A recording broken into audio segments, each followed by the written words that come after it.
Hello, everyone. Welcome to the Just Economy podcast, building Florida's just economy $1, one vote at a time. This podcast is sponsored by the Community Reinvestment Alliance of Florida. We are a nonprofit membership organization ensuring that the financial institutions provide reinvestment into the communities per the Community Reinvestment Act of 1977. We are a statewide organization. We provide education. We provide collaboration and partnerships between the nonprofits, the financial institutions, as well as corporations, as well as for-profit corporations. So here today, we're back. We're going to be with Jermaine Jones here in a second. We're going to talk from the Burdham Group. We're going to talk to him about small businesses and have our discussion that he and I have had a lot over the past few years, or been longer than that, huh, Jermaine? Yeah, we're going to have a discussion on that. But before I get to that, I want to bring you a couple of things. Summit 23 is coming up. Summit 23 will be March 2nd, 2023 at the Signature Grand. We're going to be hybrid. We're going to be virtually as well as in person. We're going to have great breakout sessions, great keynote speakers, and breakfast and lunch as well, and a little cocktail hour afterwards. So tickets go on sale December 15th. So look forward to hearing and seeing more about Summit 23 as we line up our keynote speakers and we line up our panels and guests. So today, we're going to get to Mr. Jermaine Jones from the Burdham Group. He's going to talk about small business. He is a small business expert. His passion for small business is, from what I've seen, is beyond reproach. I mean, he's a gentleman that really, really loves small businesses and making them, for lack of a better phrase, straight, and being able to conduct business in the community. So, Jermaine, please tell us a little about you and your company. So I'll just give you the birth story of the Burdham Group. I started my career in banking with BB&T, and BB&T it's Truist now, for the viewers, and BB&T Truist having their foundation in the community. They made it a mission that every employee that they hire takes on some type of community initiative.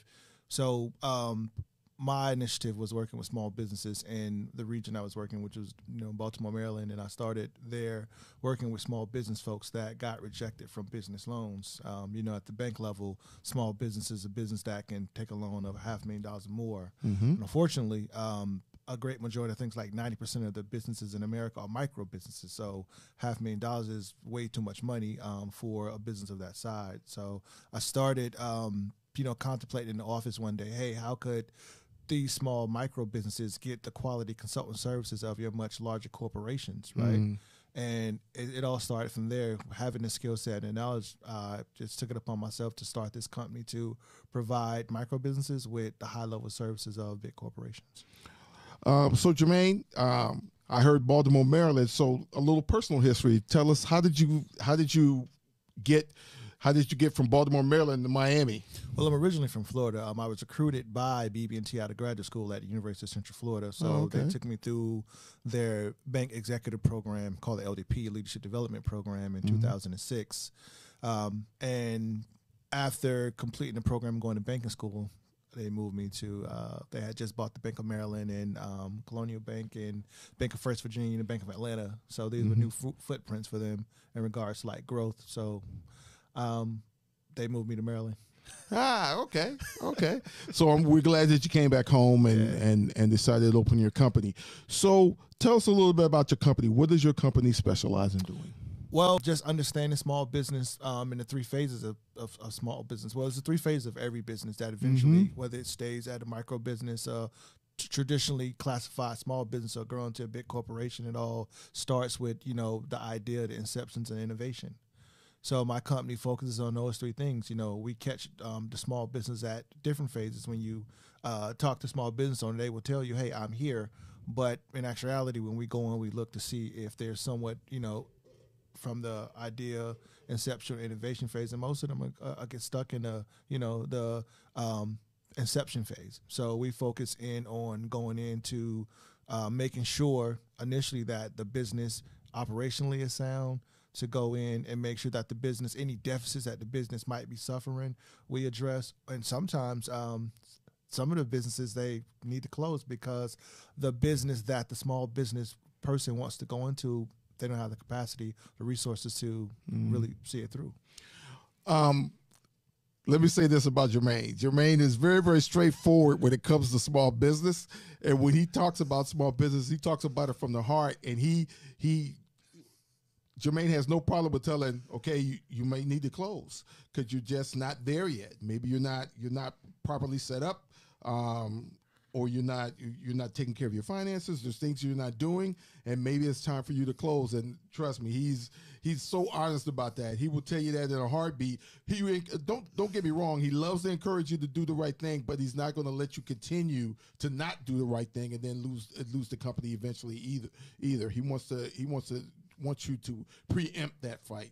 And he's adamant about that. I've always loved that about him being so direct. You know, a lot of consultants will tell you, okay, no, we can help save you, or we can do this, or we can do that. And then the business ends up going up under anyway. Right. So is it difficult to have that conversation? Because we got to have that conversation. So for me, just being in the space is difficult because you have so many consultants that are strictly about the money, right? So let me step back and say, you got a lot of consultants that are in the industry that aren't talented. Okay. Secondly, you got a lot of consultants that are in the industry that are strictly about the money. So for me, it's, hey, the business is not going to work versus me taking your money and the business not working. At least you still have your finances and your investment. If I can tell you from the very beginning that, hey, this business is not going to work, and it might not be that the business is not viable. It most oftentimes is because the business owners don't have the capital to initially invest in the type of business that they're trying to open up is capital intensive, and they don't have it. But also, could it be that it's not being run properly?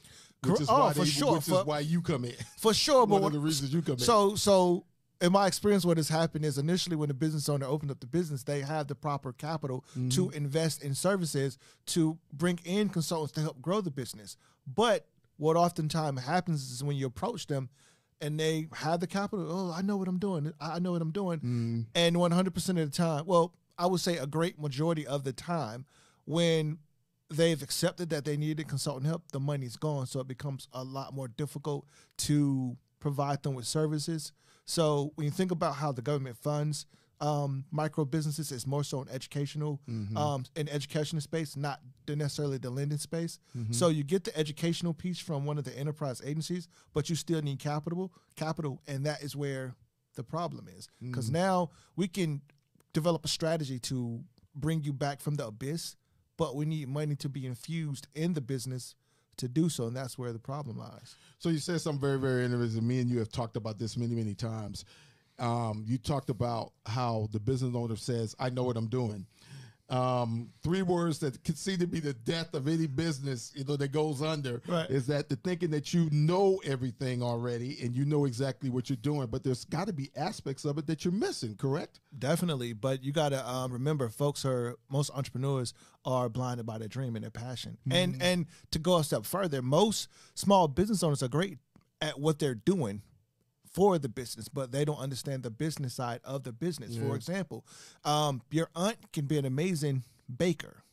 She can bake like nobody's business, but running a pie shop is a lot more than just baking the pie. Sure. You have the technicians and you have managers, and a lot of small business folks are great technicians and poor managers. Because I worked with small businesses. This is how I met Jermaine many years ago now. I worked for a small business, a nonprofit that helps small businesses, and that would be the greatest thing is that, or the biggest thing is that the business owner had a lot of passion.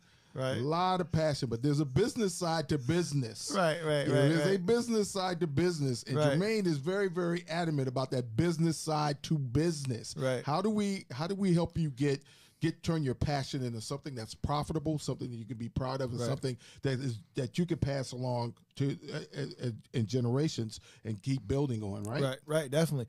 I think with just my experience of working with small business owners, they're so passionate about their craft or their skill or their service that introducing the business side to them, it's a whole nother world, right? And it's a struggle.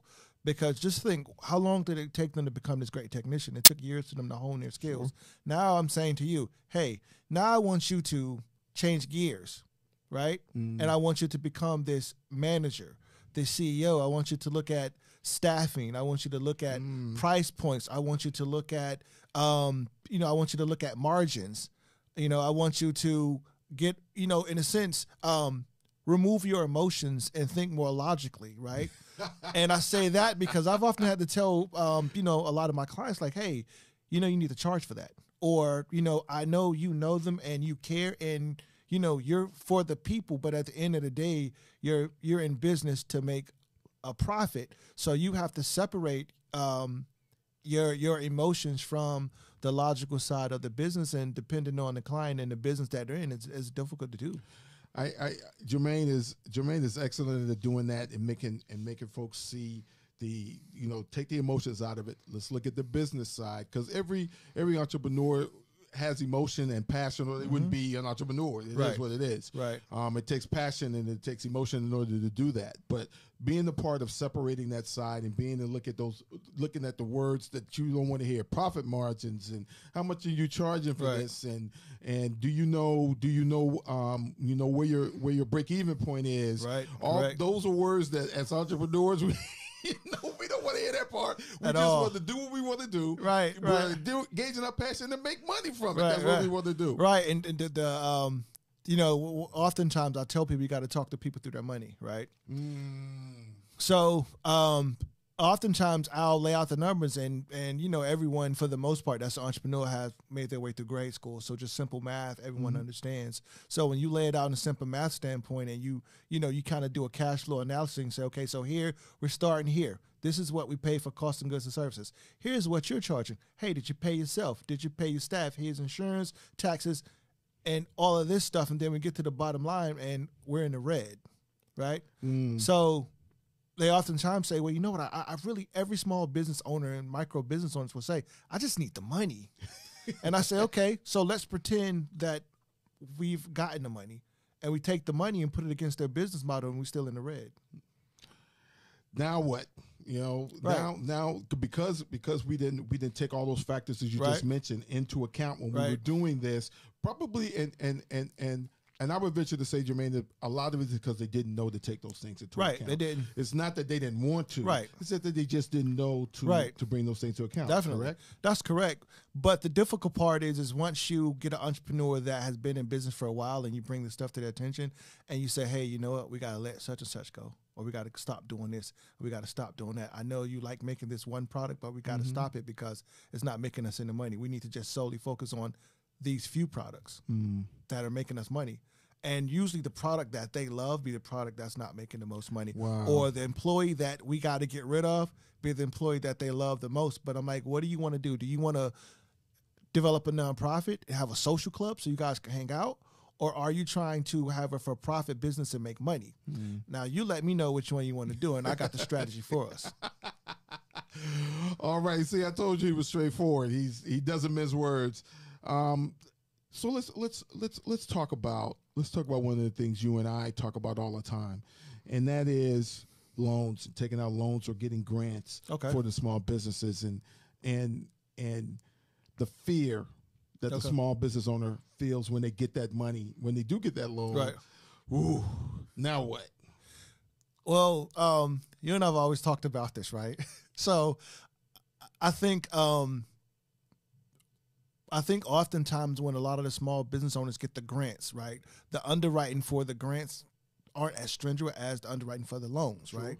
So you have, once you hand out the grant, the whole notion of free money. No such thing. Right. No such thing. But the grant has to be given out, and the business owner gets the grant, and the underwriting is stringent, and 9 times out of 10, the business owner wastes the money, right?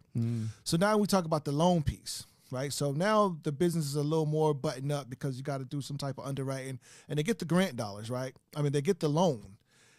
And oftentimes if the business is not shored up and the business model is not right and the loan distribution is not strategically done in a way, you're essentially taking a loan and putting it into a broken business model.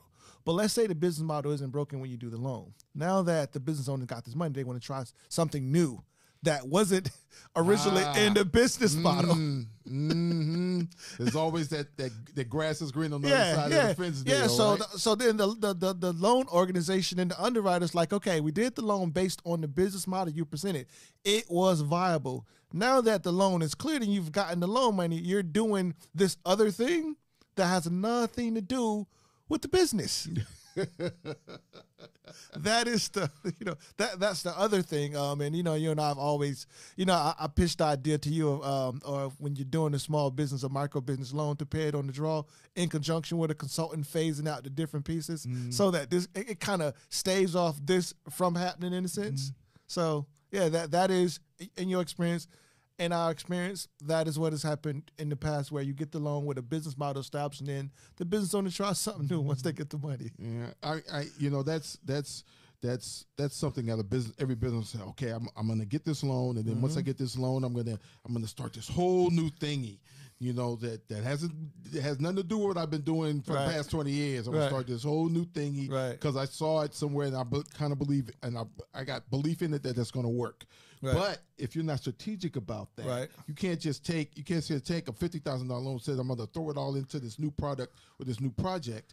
If you're not strategic about it, then you end up losing, right? Yeah, you end up losing, and you end up falling out of grace with the loan folks because you got to remember a lot of the CIFs aren't really doing the underwriting like the for-profit banks are doing it. So there's a little leeway. So the ideal is for them to get you on the process of getting a business loan, paying back a business loan with the idea of flipping you to the for-profit bank one day.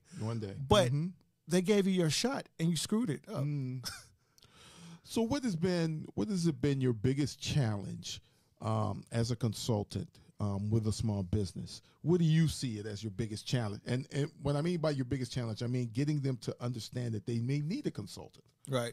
So I would say that answer is twofold because I always separate the small business from the micro business. Okay, right? Good. So from a micro business standpoint, my biggest challenge is getting the business owners to understand the sacrifice. Right. Oh, and okay, you got to go deeper. You got to so explain sacrifice. Understand the sacrifice and say, hey, you want to start this business. The business is going to cost, let's say $30,000 to start. Are you willing to work the business and also work a full-time job? And with the full-time job, taking that money to fund the startup, right? Okay. Because your business concept is unproven, so you can't go out and get investors because it's unproven.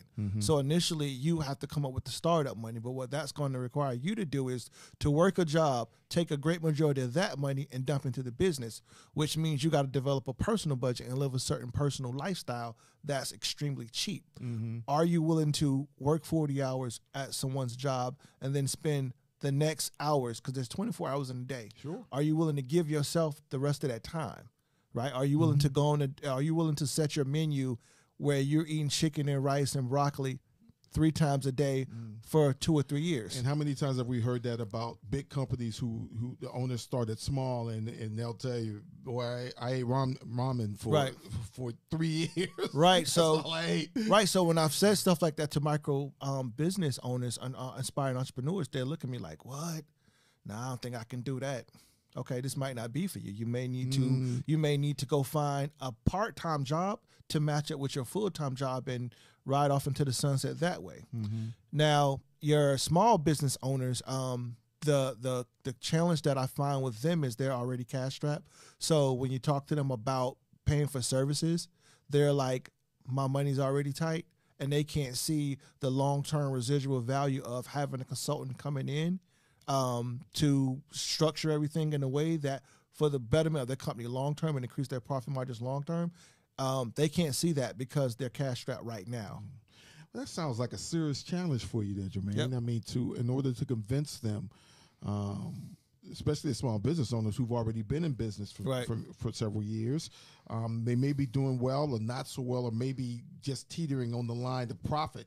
Right. They're just barely in the green, or just barely in the red. Right. But can't see the need for a consultant. Is that a real challenge for you? No, with the small business owners, they see the value in it, but it's the profit margin. My money's tight, so I would love to do it, but my money's tight, right? Because when you lift the hood on their financials, a lot of them, their accounts receivables are high. They're not collecting their money as quickly as they should. And they probably have gotten loans in the past that they're behind on or they're making payments on, and they're probably leveraged, right? Gotcha. So it's everything is gridlocked and tight. And when you're not collecting, and it all goes back to them not collecting their accounts receivable. When you think about it, most small businesses only collect about 60-70% of their receivables. Really? Yeah. So okay, let's back up. Let's back up. So you're saying a lot of their indebtedness or their loss has to do with them not collecting money that's monies that are due? Yeah, it's loss. I mean, when you think about it just from a business standpoint, big corporations factor in the loss. So they do the budget against the 70% versus the small business owners that do the budget against collecting 100% of the money. Yeah, but the small business owner can't afford to not collect. So are there different reasons why they're not collecting? Bad deals. They get into bad. So this is the thing. If you're let's just think about let's say the construction industry, for example. If you were a subcontractor, right, and you can get on a job working under a prime.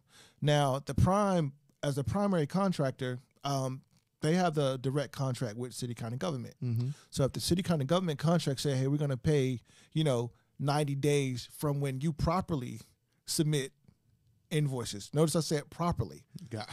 Because if I improperly submit an invoice, my 90 days hadn't started, right? So I'm a primary. So I got 90 days from properly submitting invoices to city county government, right? Everything is reimbursed. So that means the primary got to front the money. So if I'm a sub working for the primary, I'm on reimbursement too.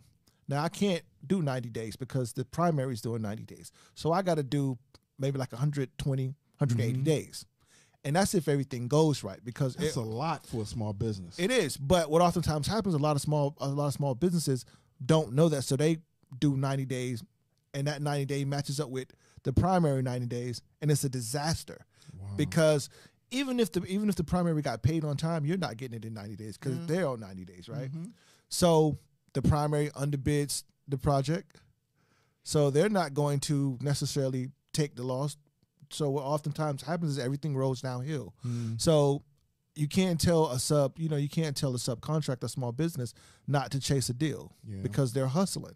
So they're taking deals, and some work out, some don't. And when you look at an aggregate, that is where you get that. That's where you get that 70%. Have you found that it's a challenge for you to get them to relook at deals and be able to take not deals just because I got the opportunity to make $100,000 here, I'm just going to jump in. Is it challenging to get them to look at the structure of the deal, look at the contract, look to see what what your deliverables are, what the other party's deliverables are? Has that been the big challenge to try to keep them to using that emotion, to looking at it emotionally instead of looking at it strategically? Strategically, yes. That is the challenge, because you got to remember these folks are hustling. So in real time, I'm trying to restructure the company. I'm trying to shift your mind from being a hustler to being a manager. And at the real time, you got real bills coming in and people you got to feed. Remember, it's like you're driving down the street, and as a consultant, I've just ran and jumped in your car, right? So it's happening. We're building the car as we drive it. So it's like I've come to you while you in motion. Yeah. So oftentimes it's like, hey, if I could have it my way, I would, from a medical standpoint, I would induce a coma, right, on your business through capital infusement, so that you can sit on your hands and the bills and everything can get paid and you can't get into any more mess, while at the same time I'm correcting all of the issues. And then once everything is done, I'll push go again and you can get off your hands and you can get back to working the business. That would be ideal, but in actuality, we can't pause a client's business like that because there isn't any source of capital that we could use in that manner, if that makes sense. Sure. So how do you go about, without relinquishing any trade secrets, but how do you go about getting them to have that patience in order to listen, in order to work the business so the businesses can be more profitable in the end? I'll leverage the funding sources, because the funding sources are there. They're like, hey, we got all this money, we want to give it out, but we can't give it out because your business looks like this. So then it's like dangling and carrot in front of them. It's like, okay, so you heard it from the horse's mouth. They got the capital, right? Everybody's waiting on you. They got the capital. I got the plan. Do you got the patience? Yeah, and if you're like me, I have no patience. So yeah, I would need somebody like Jermaine to put his foot on my back and say, hey, look, be patient. We can get through this. Right, but at the same time, you gotta. If I say to you, hey, they got the capital, I got the plan. Do you got the patience? If you don't got the patience, you're going out of business. So really, truly, the future and successfulness of your business is on a decision that you make next. So, in the words of the streets, let your next move be your best move. Oh, You got the resources, you got the team, we got the plan, and we got the money. What are you going to do? Because everyone else has did their part. Now it's time for you to do yours. So Jermaine is part technical advisor and part psychologist, right? You got so it's just really putting it in a way that in layman's terms, not using all the sophisticated jargon that the business owners don't understand. Everyone understands failure, out of business, jobless, homelessness, no food. Everyone understands that. And if you're an entrepreneur and this is how you sustain your life and your family, it's hitting home when folks are saying, hey, if these things don't change, you're going to continue to experience what you have been experiencing as a small business owner, and it's going to get a lot worse before it gets better. So let's move on to grants and loans. And I know we touched on it a little bit earlier, but I wanted to bring up the point of, do you also advise them when to take a grant or when to take a loan? Well, I just want to. Isn't it timing? Timing has got a lot to do with it as far as the business is concerned, because you may not want that burden. Yeah, but I'll talk about the grants first, right? Okay. Because I have it's hard to, when it comes to grants, because you got a lot of agencies that need to get off the money, right? Sure. And you got business owners that want money. So it's difficult for me to say, hey, we're not ready yet.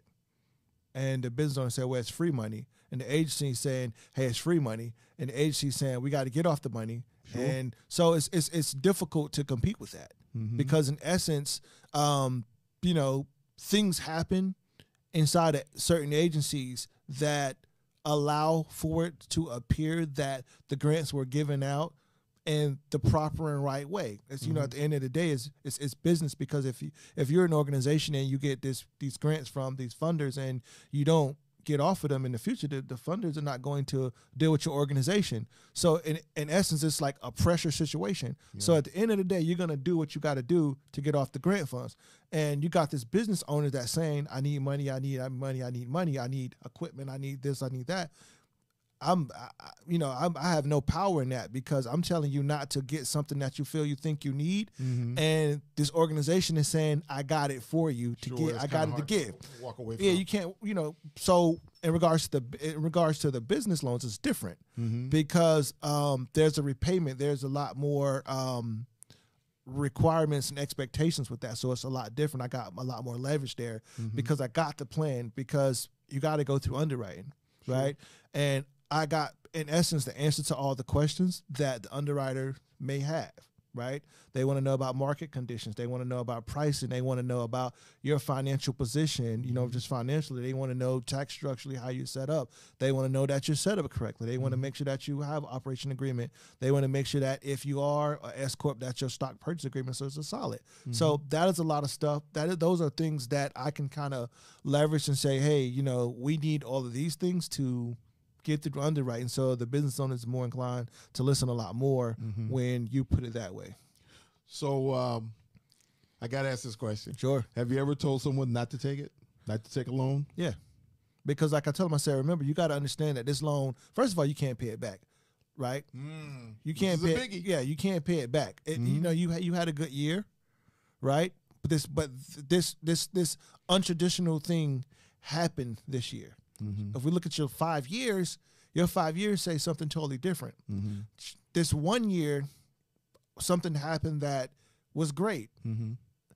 we haven't been able to do it again. Wow, it's got to be difficult to hear when your advisor tells you, no, don't take this loan because it's going to be hard for you to pay this back, right? Because you're basing it off of one-off and not basing it off on your whole history, right? Right, definitely, and it's a challenge, and what I have done to kind of assist it with that is when I put together the operational plan, I list out the 5 years, so hopefully the underwriter can see that and say, well, wait a minute. Something happened in this year and you guys were unable to duplicate it, 3 years after that. So let's take that year out and average the other years, and then you get a better look. So it sounds like it's very important that you be able to look at your history, because your history is going to foretell your future, especially as a business, right? Right, definitely.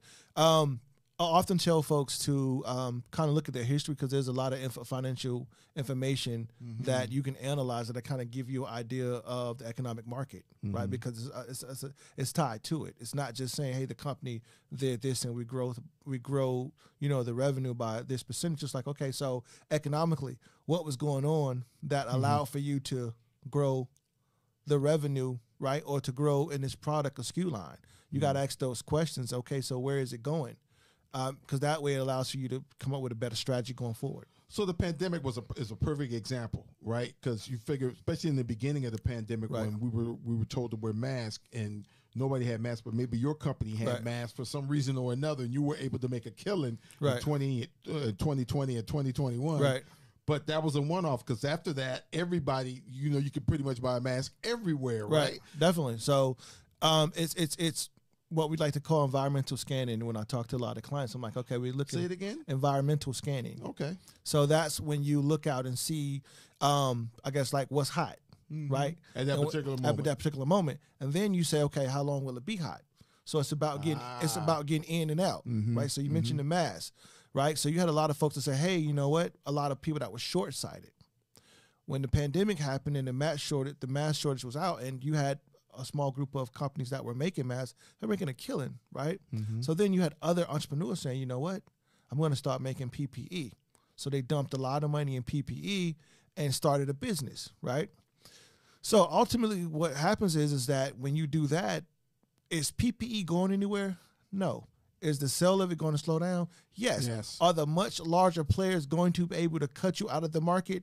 Yes. Sooner or later. So, quickly, right?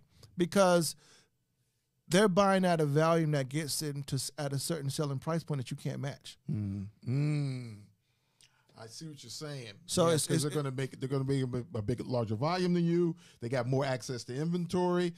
They got access to markets, supply chain that you don't have access to. Exactly. Right. Exactly. So you're out of there. You done dump your whole nest egg into a PPE business, and it's a wrap. Yeah, and that's very important as you look at your history. Right. That's why I love the way you say, okay, we're going to look back 5 years and see what you've done over those 5 years, rather than 2 years ago when we knew there was a certain thing that happened in the country that affected everyone in the world. Right. And the folks who were in it in the beginning, the first 6 months to a year, made a lot of money. Right off of one thing, but now they're not in that position anymore. Right. Yeah, I often talk to business owners about the power of three. I said every industry in the world, the power of three. You got three players that control it, and then there's everyone else, right? And then there was everyone else. You got to be strategic in that, because then you have a second tier of players. So from an economic standpoint, whenever I talk to business owners, I talk to them about the market and how their business maps onto the market, right? Because it gives them a real look at, oh, okay, I thought Olive Garden was my competitor. And I have to tell them, like, no, just because you serve Italian food doesn't make Olive Garden your competitor. I'm like, Olive Garden is not your competitor. Olive Garden will crush you. I say, for example, a glass of wine at Olive Garden is $8.25, right? You can't charge $8.25 for a glass of wine, because when folks come to your establishment, they're expecting to pay less than that. Because if they show up here and you're charging $8.25 for a glass of wine, they will say what all of us have said at one point in time. For $8.25, I could have went to Olive Garden. I bet you're hell to go to dinner with. I bet your wife goes every time we go there. He looks at profit margins. Look at what they could be. No, I know where we're going. So it's kind of like, okay, I got an idea of where the place is located. See, look how right? he analyzes. So everything. it's like we're going where. So think of it this way, right? So think we're in Miami and we got like entertainment. Mm-hmm. So we could go to Southern Wines and we could look at a bottle of Ciroc. In Total Wines, off the shelf, that bottle was $25. Mm-hmm. Okay, let's take that bottle out of Total Wines and let's take that same bottle, 750 milliliters, and go to the beach. That bottle on the beach is like probably $1,700. Mm-hmm. Right? True that. Remember, it's $25 at Total Wines. Mm-hmm. So then we bring that bottle to like a bar or a club inland. Let's say that's on 7th Avenue. Mm-hmm. The bottle is probably $400. Mm-hmm. You see? Mm-hmm. So it goes down the further, it's about location. So when you think about when I talk to business owners and I'm like, hey, where are you located? And they're saying, well, I'm located here. And I say, well, your price points needs to be this. And they say, well, over there they're charging that. I said, what'd you say?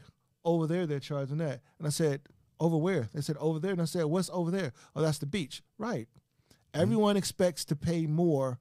It's kind of like real estate, right? When you're buying a home, you're really paying for location, right? Because we can go on the beach right now and see some places that look dilapidated. Sure. But monthly rent over there is what, like $1,500-1,600, right? Well, it's more a than dump that these days. Yeah, it's a dump, right? Yeah. So, but you're paying for the beach.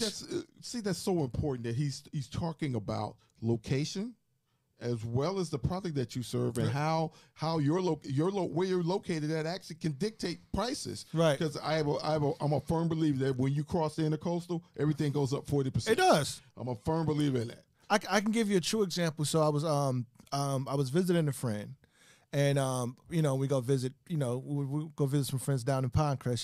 You take gifts and stuff. So Sure. I bought a bottle of Avion Reserve at Total Wines. The bottle is $150. Mm-hmm. Right. I didn't have time to go over to the beach, traffic, and we were late, so I bought it in Brickell.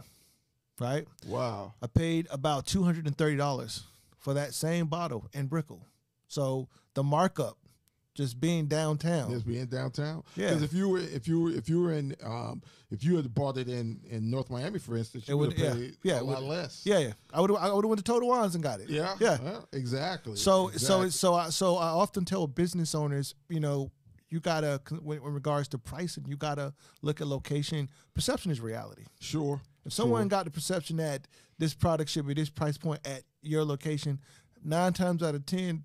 That's what it should be. I mean, you said something. Let me use an example. My daughters, when my daughters would come, especially when they became teenagers, they would want to go to the Nike store on South Beach. And I'm like, wait a minute.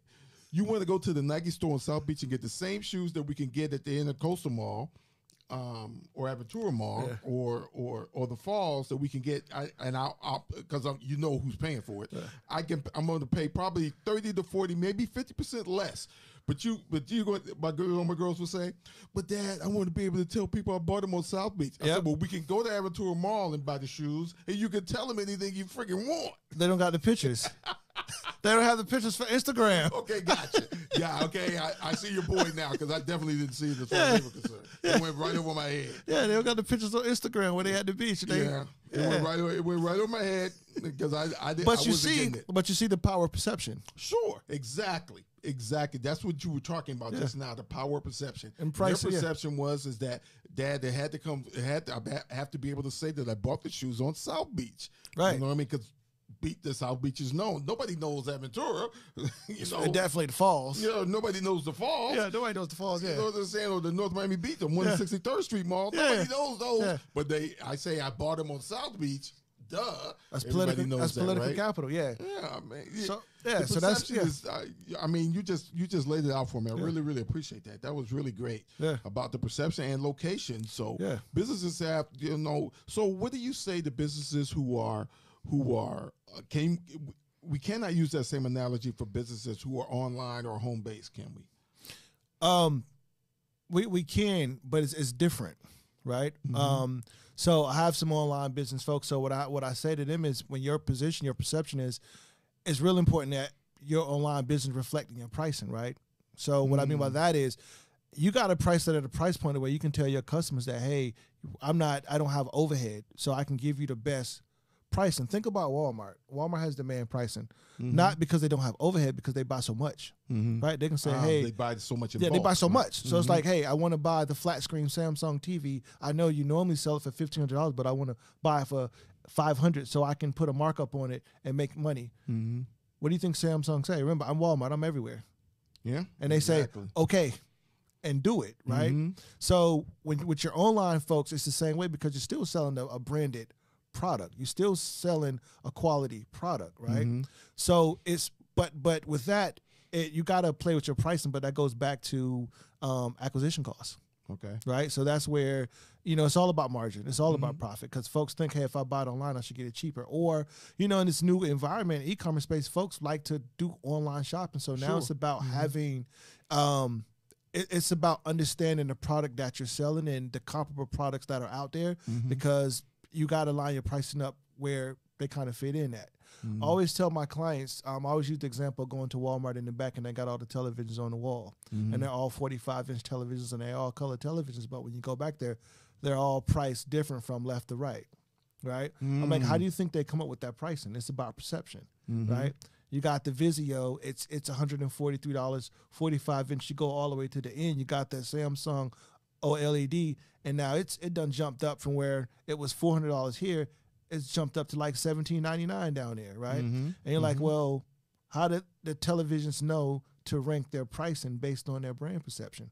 You got the Vizio, you got the RCA, you got Sony, you got LG, you got Samsung, and I know I'm forgetting some other players, but they're all back there on the wall, and they're all priced different, and they're all 45-inch, they're all color televisions. But why can't Vizio charge $1,799 like Samsung?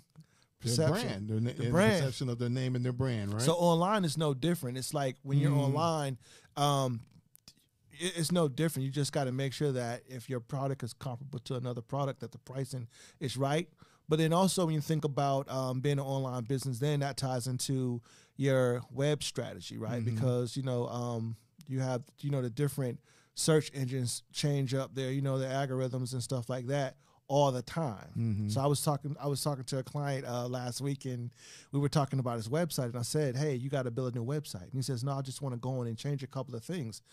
I said, every 5 or 6 years, you got to build a website, because the search engines change up their coding and stuff. And 9 times out of 10, when your website was built 5 years ago, it was built on old technology. Yeah. So your site is not these days. Yeah, your site is not ranking. Like it's not optimized. And I said, you're lost on the web. So if you're online business, your number one priority is to make sure that your store, the platform, is working and is working right and is ranking and is pulling up when people search for it. I see. So thank you so much, Jermaine, for being such a great guest and bringing on your insight. And he's been talking about profit margins ever since the first day I met him. That's his 2 favorite words, I think, is profit margins. So I got one last question. Sure. And the question I ask everyone, and the audience knows this question well, I gave you all the power in the world. What would you change and why? Number one thing I would change is, like I said before, when the federal government does funding for micro businesses, they tie the money up in education, not giving out loans. That's more so for your small businesses. So for me, I would get funding that's a combination of the educational piece as well as the consultant piece, as well as loans to micro businesses, but paying on a draw in conjunction with a consultant them every draw period. I mean, Jermaine has been adamant about, organizations shouldn't just write checks. There needs to be technical assistance. There needs to be training that goes along with that money, and that is required. Right. And consulting as well has been required. He's always been really adamant about that. Instead of just writing and saying, okay, you put it in the paperwork, here's a check. Right. You know what I mean? We need to teach you how to spend it. We need to teach you how to budget it. We need to make sure that you spend it in the correct way, right, and in the correct place, and not just go off the deep end, right? Yeah, I think what that does is it does 2 things. Number one, most importantly, I think, is if you're an agency and you're giving out loans and you got to report back to the funder. If you can say to the funder, hey, we wasn't irresponsible with handing out your money. What we did was we gave a loan to the ABC business, and we gave them education and we gave them a consultant. And what we did was the consultant, step by step, we had a 5-step process. First step, did they complete it? Yes, we gave them a percentage of the loan. Mm-hmm. They got with the consultant. They developed the second phase. Once the second phase was completed, we met with them, analyzed it, gave them a second phase, right? Until we got to step 5 where we were able to fully fund the loan. But the business was a lot further ahead because of our step process, right? And the funder is going to say, you know what, I can accept that. So any event that a business owner don't, do what they need to do in regards to the step, you can go back to the funder and say, hey, we didn't give out all of the money because we were being super responsible with your money, just really holding up our end on being a fiduciary partner in a relationship. So we didn't blow your money. And I think a funder can respect that. And I think a business owner at the end of the day can respect that process, because initially they might be resistant, but if the business is sustainable and around, and now you can go get bigger loans and really, really stretch out your business model, I think business owners will really appreciate that. Sometimes, they will say, I'm glad you saved me from myself. Yeah, I think there's a lot that you have to do as well. Huh? You have to save them from themselves. Yeah, definitely. So thank you very much, Jermaine. And if you please give us your contact information and your company and so on. Yes, I normally don't do that, but it's Jermaine Jones at the Burdham Group. That's www.burdhamgroup.com. Yeah. Okay, so as usual with the end of our podcast, you'll be able to see Jermaine's bio as well as his contact information. If you're a business owner, I advise you get in touch with Jermaine. Jermaine is probably one of the most straightforward, honest people I know as far as doing this consulting thing and helping small businesses and micro businesses succeed. He's a great part of our community, and we really, really appreciate you. Thank you so much, Jermaine. Appreciate it. Thanks for having me. And that's the end of the Just Economy podcast. Building Florida's Just Economy, $1, 1 vote at a time. And while we're on the subject of voting, get your butt out there and vote. Get your butt out there and vote. Get your butt out there and vote. This is crucial. Every vote, every election is an election for our lives. Every single one. So we encourage you to vote. The Community Reinvestment Alliance of Florida encourages you to vote. Make sure you get out there and get your voice heard. And that's it. See you next time on the Just Economy podcast. Thank you.